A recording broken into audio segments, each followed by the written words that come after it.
Welcome to Echoes of the Past, bringing you memories, musings and rambles from a time long since gone. I'm Deb, and I'd be honoured if you would join me as I revisit the Thomas More School, Kloof, KwaZulu-Natal. The Thomas More School, as it was known, was more than just a school. It was a community, a family, a tribe of people who found each other by chance and circumstance, and in so very many cases chose to remain lifelong friends. Some of the happiest days of my youth were spent at Thomas More, and some of my most precious friendships formed there. The foundations of this beautiful school were set long before my time. Our generation and those that have followed have continued to build upon that solid base, each and every one of us adding a paragraph to the story of the Thomas More School. The story began with Robin Savory, Chris Hurley, and 55 teenage boys in 1962. In 1983, Bill Pickering was the headmaster, and thankfully it had by then become a co-ed school. I was 12 at this time and in my final year of primary school at Pinetown Convent. The moment had come to decide on a high school. And so the process of visiting various establishments of academic prowess began, as did my concerted effort to fail every entrance exam that was put in front of me. Quite convinced that I had developed a severe learning disability in my final year of primary school, my parents gave up trying to get me into a private girls' boarding school, where large brimmed hats and concrete dormitories were offered as mind-focusing essentials, and instead conceded that the search should concentrate on finding a school that would actually take me. Turned out there was only one, the Thomas More School in Kloof.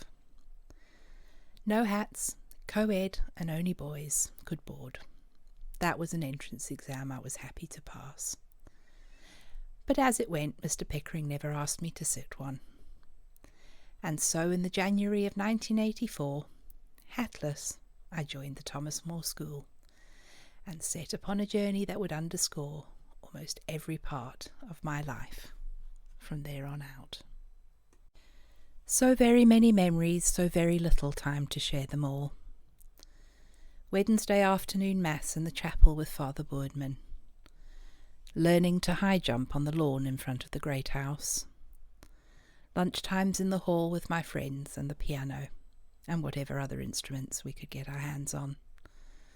After school play practices, coming out of hockey matches feeling like we'd fought and won a war. Sitting on the wall outside the library waiting for Dad after school. Swimming galas. Belinda, you taught me how to swim, to win. Variety concerts. The Alan Patent Literary Competition. School trips in the old school bus. The long walk.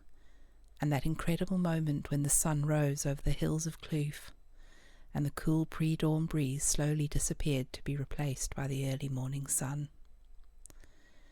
The summer days when it was too hot to work and we were allowed in the pool. Staying late after school just so you could hang with your friends. Reading on the hockey field at lunchtime. Can anyone remember what that day was called once a year where we all mucked in and cleaned the school? One of my funniest memories of this time was working in the biology lab with Mrs. Love, cleaning the desks. We'd brought the cleaning products from home, along with refreshments, and I had filled a plastic tub with Vim, another with coffee, one with sugar, and one with Coffee Mate. At some point, engrossed in the cleaning process, I had mixed the tubs, and we all ended up with a sweet coffee and Vim, instead of coffee and Cremora. But the thing I remember most was the feeling of freedom. Freedom to find myself and to be myself, no matter whom or what that might be. High school can be a challenging time, but truth be known, when my memory wanders to those days of raging hormonal turmoil, the place where I felt the safest and most comfortable was at school. Mr. Pickering, I know not how you manage to keep nearly 200 teenagers fulfilled and happy, but my respect, gratitude and admiration for you and all our teachers is infinite. I was fortunate enough to reconnect with Mr. Leffler some 17 years ago now, and feel very blessed to have had the opportunity to say thank you to him. It was Fluffy's enthusiasm for history and English that fostered what has become a lifelong love of both subjects for me, something I have endeavoured to pass on to my own children. I am reminded just now as I watch this footage of a warm afternoon in 1985. Mrs. Kidd had taken us out onto the hockey field for an art lesson. I recall sitting on the sun-scorched grass with a sketch pad on my lap, a gentle breeze occasionally fluttering the pages of the pad as leaves of the trees that bordered the field rustled in harmony to a choral chatter of birds.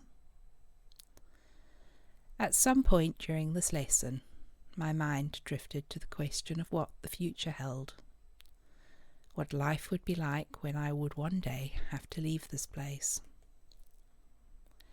At the time I could not imagine ever having to do so. But as life most assuredly does, time moves on. And today, whilst remembering that moment, I found the answer to the question. Quite simply, I never had to leave, because I took it all with me. I hope you've enjoyed this little bit of nostalgia. If you would like to see more of my videos, please press the like button, subscribe and hit that bell. If you have friends or family who might appreciate this content, please share it out. And if you have any memories of Thomas More, I would love to hear them. Put them in the chat below. Your comments might help someone else recall a precious memory of their own. Until the next time, keep your memories close, but keep those around you closer. Deb out.